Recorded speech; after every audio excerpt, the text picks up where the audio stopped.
बेयो जाबाय सानसेयारि बड'सा खौरांलाइनि मैयानि थामहिनबा 13 दिसेम्बरनि बिसान।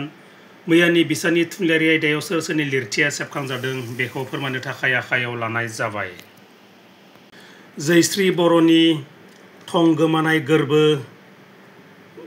गैयै गोर्बो, बाक्सानि रैदोम बर'नि गजल खन्थाइ,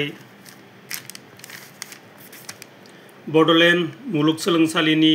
जिंकिरि बर'नि गोसो थोनायनि मोन्थोर, क'क्राझारनि जयचरन नार्जारिनि आबौ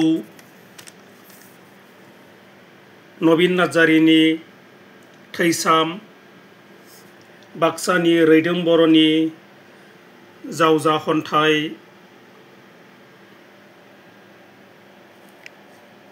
क'क्राझारनि धनिजा ब्रह्मनि सेरजानि देंखो, क'क्राझारनि राजकमल बसुमतारिनि नोंनि महरावनो,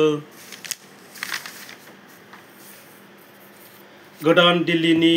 किरण बर'नि 1900 मायथाइनि लाइजाम, गोदान दिल्लीनि किरण बर'नि रानस्राव गोर्बोनि अर, बाक्सानि रैदोम बर'नि जावजा खन्थाइ आरो बाक्सानि प्रणब बसुमतारिनि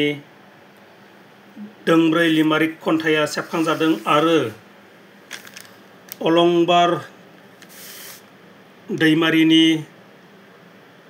सनानि लोरगि आरो सुकाल नार्जारिनि गोसो थोनायनि माला सुंद' सल'आबो सेबखांजादों।